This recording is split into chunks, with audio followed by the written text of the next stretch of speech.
Hi friends, welcome to Chanakya stock traders. మనం ఈ వీడియోలో ఈరోజు నైట్ ఫెడ్ మీట్ యొక్క అప్డేట్ రాబోతుంది. సో మరి ఫెడ్ మీట్ యొక్క డెసిషన్ ఎట్లా ఉండొచ్చు, దానివల్ల మార్కెట్ ఎలా ఉండొచ్చు, పావెల్ తాత గారు తీసుకునే డెసిషన్ ఎట్లా ఉండొచ్చు, ఆ విషయాల్ని మనం గెస్ చేద్దాం. అట్లాగే M&Mకి సంబంధించిన Q1 రిజల్ట్స్ స్ట్రాంగ్గా ఉన్నాయి. అలాగే మారుతికి సంబంధించిన Q1 అప్డేట్ ఏంటి, ఇప్పుడే సో వేడివేడిగా టాటా స్టీల్కి సంబంధించిన Q1 అప్డేట్ వచ్చాయి. అలాగే మనం ఎప్పుడో లాంగ్ టర్మ్ నుంచి స్టడీ చేస్తున్న జీ ఎంటర్టైన్మెంట్ యొక్క Q1 అప్డేట్ కూడా వచ్చేసింది.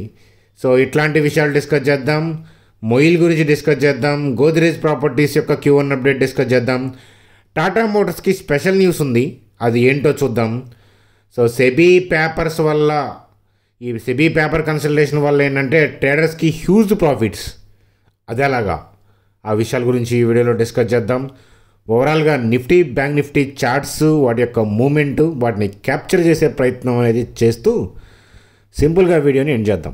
చూడండి ఫ్రెండ్స్, ఈ వీడియోలోకి వెళ్ళే ముందు మన ఛానల్ వీడియోని లైక్ చేయడం అనేది మన జన్మ హక్కు, కాబట్టి వీడియోని లైక్ చేసి కంటిన్యూ చేద్దాం. కొత్త వాళ్ళకి నేను మన ఛానల్ సబ్స్క్రైబ్ చేయమని నేను చెప్పను.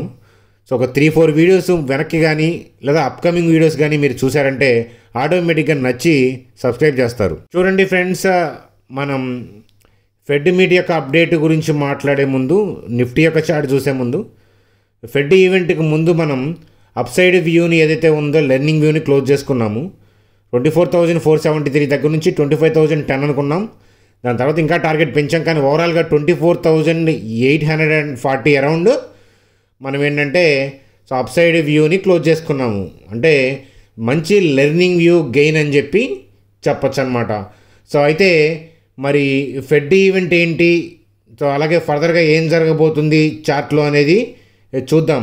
చూడండి సార్, మనకు పొజిషనల్ వ్యూస్ కానీ ఇంట్రాడే కానీ లెర్నింగ్ పాయింట్ ఆఫ్ వ్యూలో మీకు ఏంటంటే గైడ్ చేస్తూ ఉన్నాను, మీ అందరికీ తెలుసు కదా. ఈ అప్డేట్స్ కావాలి అని అంటే ఎవరైతే మన ఛానల్కి కొత్తగా సబ్స్క్రైబ్ చేసి ఇంకా గ్రూప్లో లేరో వాళ్ళు మీరు చూస్తున్న వీడియో కింద డిస్క్రిప్షన్లో లింక్ ఇచ్చాను చూడండి, ఫ్రీ. ఆ లింక్ ద్వారానే జాయిన్ అవ్వండి. మార్కెట్లో డూప్లికేట్స్ ఉన్నాయి, వాళ్ళు పేమెంట్ అడుగుతారు, చాలా జాగ్రత్త. ఫ్రీగా జాయిన్ అవ్వచ్చు ఆ లింక్ ద్వారా గ్రూప్లో, టెలిగ్రామ్ గ్రూప్లో.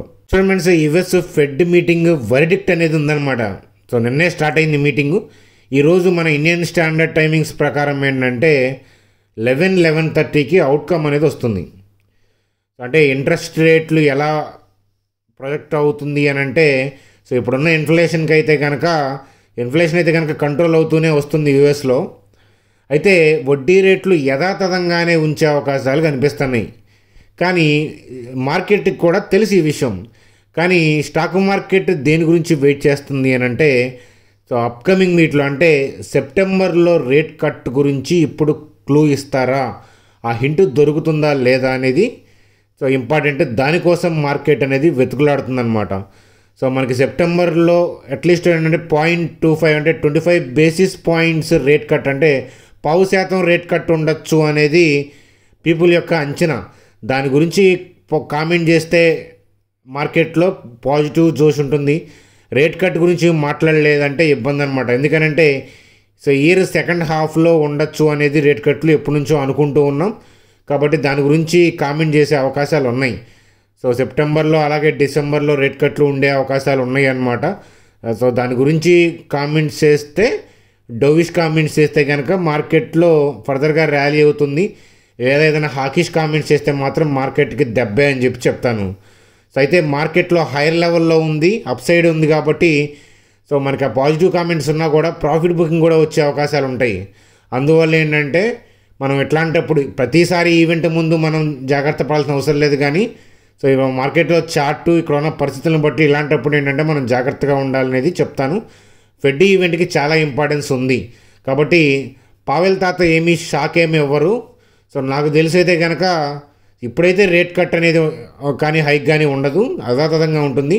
సెప్టెంబర్ గురించి అయితే కనుక మరి ఎలా కామెంట్ చేస్తారు, జాబ్స్ డిమాండ్ ఏంటి, ఎకానమీ గురించి ఎలా కామెంట్ చేస్తారు, అవి మనం చూడాలి. ఆ అప్డేట్ని రేపు మార్నింగ్ వీడియోలో మీకు ప్రజెంట్ చేస్తాను. చూడండి ఫ్రెండ్స్, మనం ఎప్పటి నుంచో స్టడీ చేసుకున్న థింగ్ అనమాట. నా పోర్ట్ఫోలియో కోసం చాలాసార్లు స్టడీ చేశాను.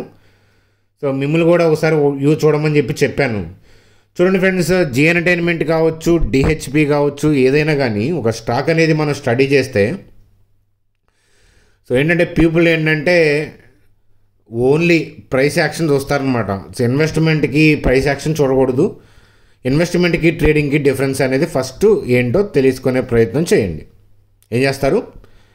ఇన్వెస్ట్మెంట్కి ట్రేడింగ్కి ఉన్న డిఫరెన్స్ ఏంటి ఐడెంటిఫై చేయండి.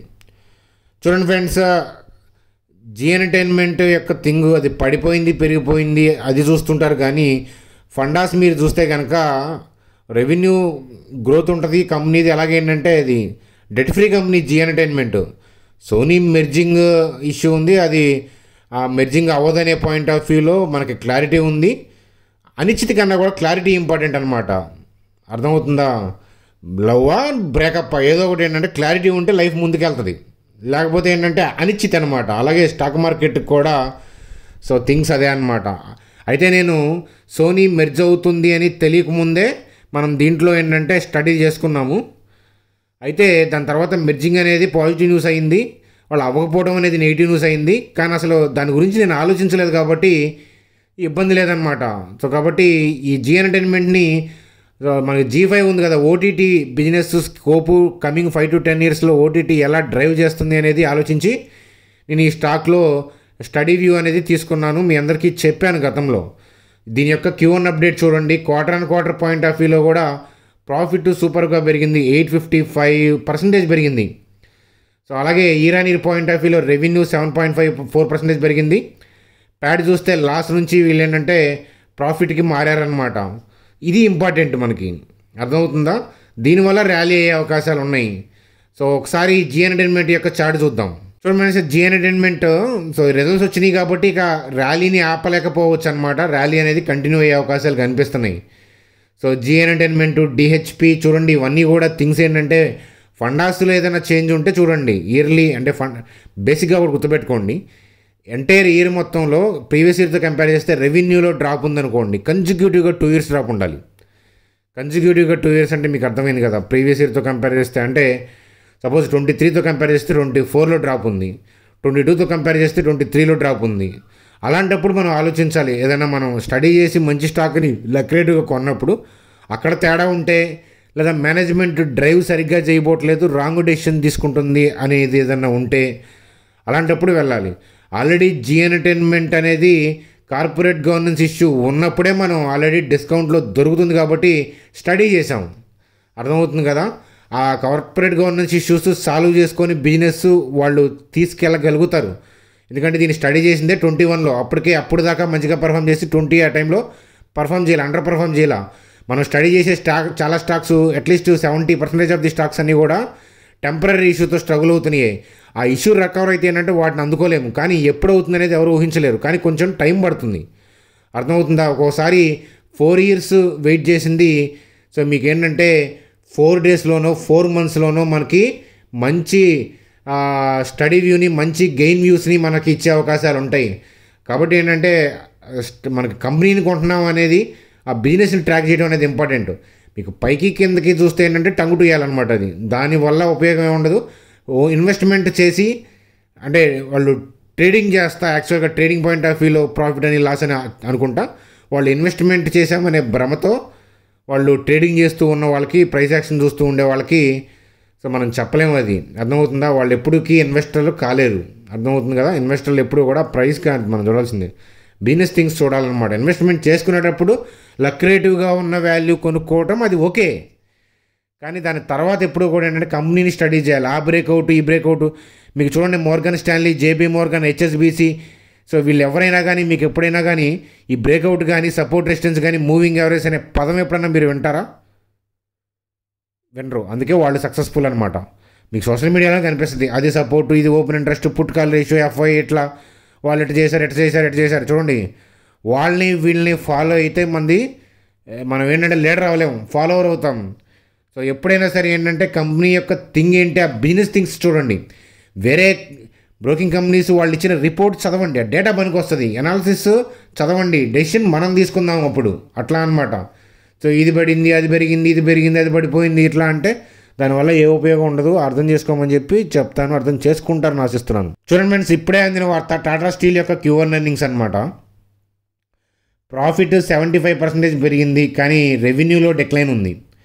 సో రెవెన్యూ ఇయర్లీ డిక్లైన్ ఉంటే ఎప్పుడైనా తేడాగా చూడండి, అర్థమవుతుంది కదా. సో మనకి quarter on quarter, year on year కంపారిజన్లో సింగిల్ క్వార్టర్ కంపేర్ చేస్తున్నప్పుడు అటు ఇటు అవుతుంటాయి, అవి సహజం అనమాట. మార్జిన్ ఇంప్రూవ్ అయింది చూడండి అనమాట. టాటా స్టీల్ ఏంటంటే ఒక Q1 అద్భుతం అనిపిస్తుంది, సో ఇంకొక Q1 ఏమో సో ఇదేందా లాస్ట్ పోస్ట్ చేశారు సడన్గా అనిపిస్తుంది. దానికి కారణాలు ఏంటంటే సో వేరే కంట్రీలో పెన్షన్ స్కీమ్ ఇష్యూస్తో ఇది స్ట్రగుల్ అవుతూ ఉందన్నమాట. ఆ ఇష్యూస్ ఇంపార్టెంట్, అర్థమవుతుంది. అంతేగాని బ్రాండ్ నేను దానికే వెళ్తాను అంటే చూడండి, మనం వద్దనుకున్నంత మాత్రాన ఇది పెరగకూడదని కాదు, పెరిగినంత మాత్రాన అది గొప్పదని కాదు, అంతే స్తబ్దుగా ఉన్నంత మాత్రాన పడినంత మాత్రాన అది చెడిందని కాదు. సో ఇది అర్థమయ్యేటప్పటికి మీకు జీవితం అంటే, స్టాక్ మార్కెట్ జీవితం అంటే ఏంటో అర్థమవుతుంది. చూడండి friends, Tata Motors has entered the top 10 most valued global auto firms. ఎందుకంటే మార్కెట్ క్యాప్ పెరిగిందనమాట. ఎందుకంటే ఆ ర్యాలీ సో 50% పెరిగిందంట stock, 50% this year and 101% in 2023. So దీంతో ఏంటంటే మార్కెట్ క్యాప్ పెరిగింది కాబట్టి పెరిగింది. సో చూడండి, మార్కెట్ క్యాప్ పెరిగింది సంతోషం, దానికన్నా ఏంటంటే బిజినెస్ ఎంత పెరిగింది, డెట్స్ ఎలా క్లియర్ చేశారు ఆ లైన్ చూడమని చెప్తాను.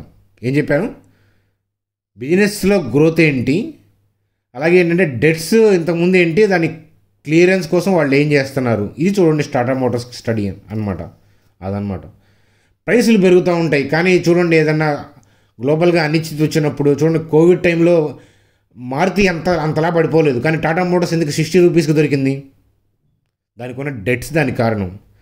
చిత్తకొట్టారనమాట దాన్ని. ఎందుకనంటే అలాంటి స్థితిలో ఇలాంటి కంపెనీలు తట్టుకోలేవు అని అర్థం అనమాట. మంచి కంపెనీ నేను కాదంటలేదు, మేనేజ్మెంటు ఓకే, బ్రాండు అదంతా ఓకే, కానీ ఎలాంటి పరిస్థితుల్లో చూడండి, డెట్ ఫ్రీ కంపెనీలు గ్లోబల్ రేషన్ వచ్చినప్పుడు ఏంటంటే డెట్ ఫ్రీ కంపెనీ అనుకోండి, తక్కువ మార్జిన్ కూడా వాళ్ళు బిజినెస్ చేస్తారు, కానీ సో అదే బాగా డెట్లతో ఉన్నవాళ్ళు ఏంటంటే చేయలేరు కదా. మనం అప్పు తెచ్చి ఇడ్లీ 10 రూపాయలకి అమ్మగలమా, 10 రూపాయలకి 4 ఇడ్లీ అమ్మగలం అప్పు తెచ్చి, చేయలేము అట్లా. అదే షాపు వాళ్ళదే, మీలో చేస్తుంటారు కదా బిజినెస్, మీదే షాపు, రెంట్ కట్టే పని లేదు, సో ఎవరికి రూపాయి ఇచ్చే పని లేదు, మెటీరియల్ మీదే, తక్కువ తెచ్చుకుంటారనుకోండి, పక్కన వాళ్ళని పడేసేలా తక్కువ రూపాయి తక్కువకి అమ్ముతూ ఉంటారు. అంటే లో మార్జిన్కి బిజినెస్ చేసి మీరు ప్రాఫిటబుల్గా ఉండగలరు.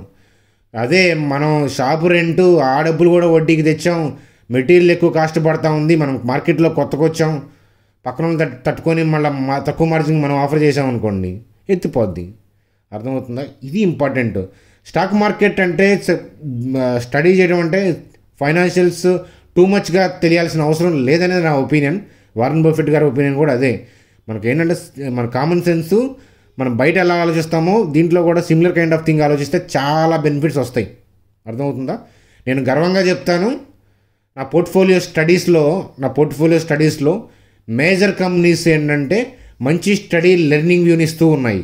అది మీలో చాలామందికి తెలుసు, ఎందుకంటే నేను డైరెక్ట్గా పబ్లిక్గా స్టడీస్ ఇచ్చినాయే కదా అన్నీ. చూడండి ఫ్రెండ్స్, మారుతి రెవెన్యూ చూస్తే ఇరానీ పాయింట్ ఆఫ్ వ్యూలో 9.9% పెరిగింది, నెట్ ప్రాఫిట్ 46% పెరిగింది. మంచి రిజల్ట్స్ని పోస్ట్ చేసిందని చెప్పచ్చు. చూడండి friends, Godrej properties Irani point of వ్యూలో రెవెన్యూ 21% డిక్లైన్ అయింది, నెట్ ప్రాఫిట్ మాత్రం 316% పెరిగింది. సో మంచి రిజల్ట్స్ని పోస్ట్ చేసింది. ఎందుకనంటే మార్జిన్లో ఇంప్రూవ్మెంట్ చూడండి, ఆపరేటింగ్ ప్యాట్ మార్జిన్ చూడండి, సూపర్బ్ అన్నమాట. సో కాబట్టి ఇలా మంచి రిజల్ట్స్ని పోస్ట్ చేసింది అని చెప్పచ్చు. చూడండి ఫ్రెండ్స్, M&M సో రిజల్ట్స్ చూడండి, రెవెన్యూ 12% గ్రోత్ ఉంది, నెట్ ప్రాఫిట్లో 5% డిక్లైన్ ఉంది. కానీ వీళ్ళు ఎస్యూవీ సెగ్మెంట్లో మార్కెట్ షేర్ని మంచిగా గ్రాప్ చేస్తున్నారు, మార్కెట్ షేర్ని పెంచుకున్నారు. ట్రాక్టర్స్లో కూడా ఆ సెగ్మెంట్లో కూడా మార్కెట్ షేర్ని పెంచుకున్నారు. అద్భుతమైన రిజల్ట్స్ అని చెప్పచ్చు, చాలా స్ట్రాంగ్ అని చెప్తాను M&M యొక్క రిజల్ట్స్. ఫ్రెండ్స్, మొయిల్ యొక్క రెవెన్యూ చూస్తే ఇరానీ పాయింట్ ఆఫ్ వ్యూలో 29% పెరిగింది, నెట్ ప్రాఫిట్ చూస్తే కనుక 76% పెరిగింది. అబ్జర్వ్ చేయండి. చూడండి ఫ్రెండ్స్, సెబీ రూల్స్ వల్ల ట్రేడర్స్కి ప్రాఫిట్లు అవి ఎలాగా అని చూసే ముందు, సో మీరు ఆల్రెడీ టెలిగ్రామ్ గ్రూప్లో జాయిన్ అయ్యారు కదా, సో వీడియో నచ్చితే లైక్ చేయండి. అలాగే జెరోదా ఏంజల్ లింక్స్ ఉన్నాయి కదా, మన లింక్స్ ద్వారా అకౌంట్ ఓపెన్ చేసి మీరు క్రియేట్ చేసిన ఐడిని మా టీం నెంబర్కి వాట్సాప్ చేయండి. సో కొద్ది క్యాపిటల్ అయినా పర్లేదు, మీరు క్యాపిటల్తో వస్తే మంచి ఇన్వెస్ట్మెంట్ స్టడీ వ్యూస్ చూడొచ్చు. అక్కడ ఈటీఎఫ్ వ్యూస్ చూడొచ్చు మంత్లీ. అలాగే ఆపర్చునిటీ ఉన్నప్పుడు ETF views, stock investment study views చూడొచ్చు. అప్పుడప్పుడు మనం కండక్ట్ చేసే వెబినార్లు కూడా అటెండ్ అవ్వచ్చు అనమాట. అదనమాట. సో చాలా బెనిఫిట్స్ ఉంటాయి, మీరు ఒక్కసారి స్టెప్ ఇన్ వేస్తారు. ఫ్రెండ్స్, నిఫ్టీ గురించి చూసే ముందు ఈ సెబీ పేపర్ కన్సల్టేషన్ ఇది ఉంది కదా, ఇంకా ఏంటంటే మనకి నామ్స్ అనేది అఫీషియల్గా డిక్లేర్ అవ్వలేదు. సో ఎలా ఉండొచ్చు అనేది ఇక్కడ కనిపిస్తూ ఉంది. ఎందుకంటే సెబీ టేబుల్ మీద ఉన్న థింగ్స్ అనమాట. మార్జిన్స్ పెంచవచ్చు అని అంటున్నారు ఫస్ట్, అంటే ఇమీడియట్గా టూ మచ్గా పెంచకుండా. సో ఇప్పుడు 5 lakh 6 lakh ఉంది కదా F&Oకి మార్జిన్, దాన్ని 10 to 15 lakhsకి పెంచవచ్చు. దాని తర్వాత 20 to 30 lakhs, ఒక 6 months తర్వాత 20 to 30 lakhsకి పెంచవచ్చు అని. అట్లాగే సో ఆప్షన్ సెల్లింగ్కి ఇప్పుడు మనం ఏంటంటే చాలా అంటే ఫ్యూచర్స్కి పే చేసినట్లు ప్రీమియం పే చేయాలి. ఆప్షన్ బయింగ్కి ఏంటంటే మనం జస్ట్ నామినల్ ప్రీమియం పే చేస్తాం కదా, సో దానికి కూడా అప్ఫ్రంట్గా ఏదైనా కలెక్ట్ చేసేది మార్జిన్ పెంచే అవకాశాలు ఉన్నాయి. ఆ విషయాలు అనేది మనకి ఇక్కడ కనిపిస్తూ ఉంది. చూడండి, ఇక్కడ 15 to 20 lakhs పెంచుతున్నారు అని అంటే, అలాగే 6 months తర్వాత 20 to 30 lakhsకి పెంచుతున్నారు అని అంటే, చూడండి 20 to 30 lakhs క్యాపిటల్ ఉంటే తప్ప డెరివేటివ్స్ జోలికి వెళ్ళలేరు. సో మరి ఎలా ప్రాఫిట్లు పొందుతారు ట్రేడర్స్ అంటే, చూడండి ఎక్కువ మంది ట్రేడర్స్ F&O సెగ్మెంట్ అంతా కూడా మేజర్గా నష్టాలే కదా, వాళ్ళు ట్రేడింగ్ చేయలేరు ఇక్కడ నుంచి. సో వాళ్ళు ట్రేడింగ్ చేయాలి అంటే వాళ్ళు ఈక్విటీ మార్కెట్లోకి వెళ్ళాలి. గవర్నమెంట్ ఉద్దేశం కూడా ఏంటంటే, సెబీ ఉద్దేశం, గవర్నమెంట్ ఉద్దేశం కూడా ఏంటంటే ఈక్విటీ మార్కెట్లో ఇన్వెస్ట్మెంట్స్ పెంచితే కంపెనీలకు బెనిఫిట్, F&Oకి పెరిగితే సో అబ్వియస్గా ఏంటంటే సెబీ అంటే ఈ ట్యాక్సేషన్ వీటి వల్ల ఏంటంటే గవర్నమెంట్కి బెనిఫిటే. కాకపోతే ట్రేడర్స్ నష్టపోతున్నారు, ఇన్వెస్టర్లు నష్టపోతున్నారు. కానీ కంపెనీల్లో ఇన్వెస్ట్మెంట్ చేస్తే ఆ మనీతో ఏంటంటే కంపెనీలు బిజినెస్ ఎక్స్పాన్షన్ అనేవి చేస్తాయి. అది మన ఓవరాల్ మన ఎకానమీకి బెనిఫిట్.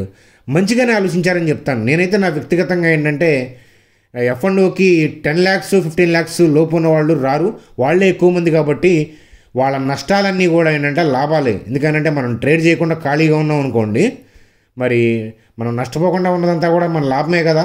ఎవ్రీ మంత్ ఈఎంఐ కట్టాల్సిన పని లేదు కదా, క్రెడిట్ కార్డు గీకి ట్రేడింగ్ చేయాల్సిన పని లేదు కదా, పక్కనోడి క్రెడిట్ కార్డు గీకల్లా మనం ట్రేడింగ్ చేయాల్సిన అవసరం లేదు కదా.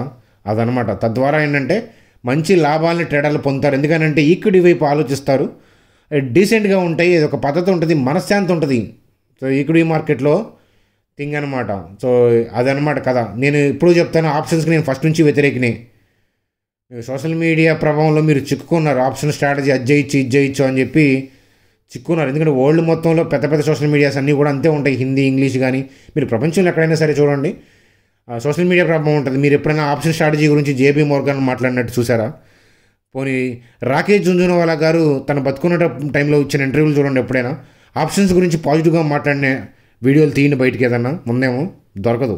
అర్థమవుతుందా? కాబట్టి సో సోషల్ మీడియాలో మాయలో పడద్దు అని చెప్పి చెప్తాను. మీకు తెలిసిందే, మీరు అనుభవపూర్వకంగా మీరు తెలుసుకుంటూ ఉంటారు కదా, ఆప్షన్ ట్రేడింగ్ చేస్తూ ఉంటే అందులో వచ్చే థింగ్స్ నష్టాలు మీకు తెలుసు కదా, అవే వాస్తవాలు. అర్థమవుతుందా? స్ట్రాటజీలు పేపర్ల మీద మనకు వస్తాయి. సో అప్లై చేస్తే ఎట్లా బెడ్స్ కొట్టిద్ది అంటే దాని తీవ్రత, సో దాని తీవ్రతను ఒక అకౌంట్లో ఒకసారి ఎక్స్పైరీ, చాలామంది అకౌంట్లు ఏంటంటే ఎక్స్పైరీ ట్రేడింగ్ వల్ల ఎక్స్పైరీ అయిపోతాయి అనమాట. ఒక డేలోనే 4 minutesలోనే 20 lakhs స్వాహా, ₹1,00,00,000 స్వాహా అలా అవుతుంటాయి. చూడండి సార్, నిఫ్టీ యొక్క థింగు సో పైకే వెళ్తుంది, కానీ ఎప్పుడైతే ఆల్ టైమ్ హైకి వచ్చిందో తలకాయ నొప్పి, ఒక అడుగు అటు ఒక అడుగు ఇటు. సో ఎందుకనంటే ఆల్ టైమ్ హైకి వచ్చినప్పుడు ఏంటంటే ప్రాఫిట్ బుకింగ్ చేసుకుంటా పైకి వెళ్తారు. ప్రాఫిట్ బుకింగ్ అంటే ఏంటి? కింద నుంచి సపోజ్ ఒక 10,000 లాట్లు బై చేశారనుకోండి, హైయర్ లెవెల్లో ఉన్నప్పుడు ఒక 2,000 to 3,000 లాట్స్ సెల్ కొడతారు. సెల్ ఇన్ ద సెన్స్, ఈ కింద 10,000 లాట్స్ బై చేస్తే ఒక 3,000 సెల్, అంటే వాటిని ప్రాఫిట్ బుకింగ్ చేసుకుంటారు. 10,000లో ఒక 3,000 సెల్ చేశారంటే 7,000 లాట్స్ ఇంకా బై ఉంటాయి కదా. మరి ఈ ప్రాఫిట్ బుకింగ్ చేయడం వల్ల 3,000 లాట్స్ మనీ వస్తాయి కదా. ఆ మనీతో, ఆల్రెడీ వాళ్ళ దగ్గర ఉన్న మనీతో ఏంటంటే మార్కెట్ని స్లోగా ముందుకు తీసుకెళ్తారు, if they want to continue up trend. అదనమాట, అదొక్కటే నిజం. Support, resistance, moving average, trend line ఇదంతా కూడా బుల్షిట్. ఆ విషయం అనేది నేను చెప్పను, నేను చెప్తే బిలీఫ్, మీరు అబ్జర్వ్ చేసి ట్రేడ్ చేస్తే మీకు ట్రూత్ ఏంటో తెలుస్తుంది. చూడండి ఫ్రెండ్స్, సార్ బ్యాంక్ నిఫ్టీ కూడా ఏంటంటే డ్రాప్ తర్వాత రివర్స్ అయ్యి ఈ ఫెడ్ మీట్ కోసం వెయిట్ చేస్తుంది. ఫెడ్ మీట్లో షాక్ అయితే కనుక షాకే, ఇక్కడ కూడా మనం ఏం చేయలేం. సో కానీ మన ఈరోజు నైట్ వస్తుంది కాబట్టి రేపు మార్నింగ్ మిరాకిల్లో వీడియో చేసి చెప్తాను. సో ప్రజెంట్ అయితే కనుక బ్యాంక్ నిఫ్టీ స్ట్రాంగ్గానే ఉంది అని చెప్పచ్చు. అర్థమవుతుందా? ఈవెంట్లో షాకింగ్ కామెంట్స్ లేకపోతే మాత్రం హ్యాపీ, ఖుషి. సో షాకింగ్ కామెంట్స్ చేసినా కూడా ఇబ్బంది ఏం లేదు, మార్కెట్ డిస్కౌంట్ అయ్యే కొద్దీ ర్యాలీ బాగుంటుంది. అంతే కదా. చూడండి ట్రెక్కింగ్ చేస్తున్నప్పుడు ఎడ్జ్లు బాగా పీక్స్కి వెళ్తున్నప్పుడు ఏంటంటే టఫ్ ఉంటుంది అక్కడ. ఎడ్జ్లు ఉంటాయి, మనం చాలా జాగ్రత్తగా వెళ్ళాలి, స్లోగా వెళ్తూ ఉండాలి.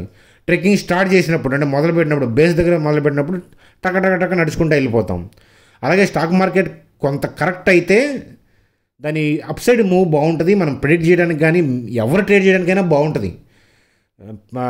బిగినర్ స్టార్ట్స్ అవన్నీ ఏంటి, ప్రతిరోజు పైకి వెళ్ళాలి, ప్రతిరోజు పెరుగుతూ ఉండాలి, పడిపోకూడదు, రెసిషన్స్ రాకూడదు, పడిపోకూడదు. ఏమి చూడండి, మీరు ఎకానమీ చూస్తే 10 ఇయర్స్కో 15 ఇయర్స్కో 20 ఇయర్స్కో రెసిషన్స్ అనేవి common. It's a part of. అవి వచ్చినా కూడా ఇన్వెస్ట్మెంట్స్ అలాగే ఉంచగలుగుతాను అనుకున్నవాడు స్టాక్ మార్కెట్లో ఉంటాడు, లేకపోతే పోతాడు. సో బయటికి వెళ్ళిపోతాడు నా ఉద్దేశం. కాబట్టి సో మార్కెట్కి అయితే ఇబ్బంది అయితే ఏమీ లేదు. ఏదైనా రీట్రేస్మెంట్ వస్తే రానివ్వండి, వెల్కమ్. ఎప్పుడు always invite corrections are healthy for the stock market moves. అర్థమవుతుంది కదా మీకు. చూడండి పేషెంట్ చూడండి, అప్ అండ్ డౌన్ అవుతూ ఉంటుంది బీపీ, బతుకున్నాడు, చచ్చిపోతే ఏమవుతుంది, ఒక డెడ్ లైన్ స్ట్రైట్ లైన్ వస్తుంది. కాబట్టి స్టాక్ మార్కెట్ కూడా స్ట్రైట్ లైన్లో పెరిగితే ఏదో ఒక రోజు బబుల్ బర్స్ట్ అవుద్ది. అర్థమవుతుందా? అదనమాట హెల్దీ కరెక్షన్స్ అనేవి it's needed, it's a required thing అని చెప్పి మరొకసారి చెప్తూ, వీడియో మీద మీ అభిప్రాయాలు కామెంట్ సెక్షన్లో తెలియజేస్తారని ఆశిస్తూ, బై ఫ్రెండ్స్, గుడ్ డే.